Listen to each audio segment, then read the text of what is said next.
গজারিয়ায় বিএনপির ৪৭তম প্রতিষ্ঠাবার্ষিকী পালন। ওসমান গনি মুন্সিগঞ্জ প্রতিনিধির ভিডিও চিত্রে বিস্তারিত।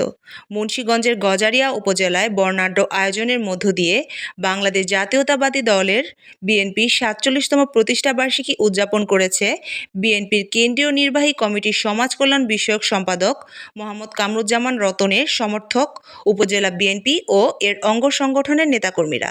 গজারিয়া উপজেলার ভবেরচর ঈদগাহ মাঠে বিভিন্ন ইউনিয়ন থেকে হাজার হাজার নেতাকর্মীর অংশগ্রহণে গণজামায়াত অনুষ্ঠিত হয়। পরে ঈদগাহ থেকে ঢাকা চট্টগ্রাম মহাসড়ক হয়ে কলেজ রোডে বিশাল আনন্দ র্যালি বের হয়। র্যালি নেতৃত্ব দেন মোহাম্মদ কামরুজ্জামান রতন। এ সময় অন্যান্যদের মাঝে উপস্থিত ছিলেন জেলা বিএনপির আহ্বায়ক কমিটির সদস্য প্রফেসর গিয়াসউদ্দিন, মোহাম্মদ রফিকুল ইসলাম, ভিপি মাসুম, মোহাম্মদ ইসাক আলী, মোহাম্মদ মাসুদ ফারুক, জেলা যুব দলের সিনিয়র যুগ্ম আহ্বায়ক মোহাম্মদ মোজাম্মেল হক মুন্না, জেলা কৃষক দলের আহ্বায়ক সিরাজুল ইসলাম পিন্টু। আরও উপস্থিত ছিলেন উপজেলা যুব দলের সিনিয়র যুগ্ম আহ্বায়ক খন্দকার জালাল রিমু, গজারিয়া উপজেলা যুব দলের সাবেক সদস্য সচিব নাজির শিকদার, গজারিয়া উপজেলা যুব দলের সাবেক সভাপতি আসলামুজ্জোহা তপন চৌধুরী, সাইদুর রহমান সাইদ, গজারিয়া উপজেলা ছাত্র দলের আহ্বায়ক মোহাম্মদ মিজানুর রহমান ও সাবেক যুবদল নেতা মোহাম্মদ হেলাল উদ্দিন ভূঁইয়া, ভবেরচর ইউনিয়ন বিএনপির নেতা নুরুল আমিন সরকার সহ উপজেলা বিএনপির অঙ্গ সংগঠনের হাজার হাজার নেতাকর্মী।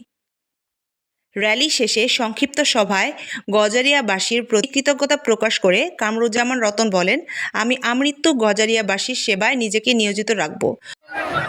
আমি আন্তরিকভাবে কৃতজ্ঞতা এবং আপনাদের প্রতি আমার সারা জীবনের যে ভালোবাসা, আমার যে অর্জন, এটা সম্পূর্ণ আপনাদের জন্য আমি বিলিয়ে দেব এই প্রতিশ্রুতি দিয়ে আমি আমার গজারিয়ার মানুষদের সামনে আজকে একটি কথা বলতে চাই।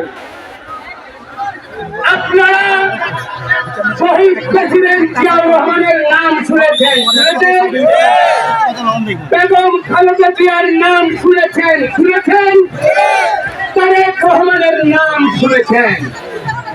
এই সমস্ত মঞ্চে আমরা যারা উপস্থিত, আজকে আপনাদের সামনে কোনো বক্তৃতা না, আপনাদের সামনে আমরা এই নেতৃবৃন্দ ওয়াদা করব, এই ওয়াদা করা ইনশাল্লাহ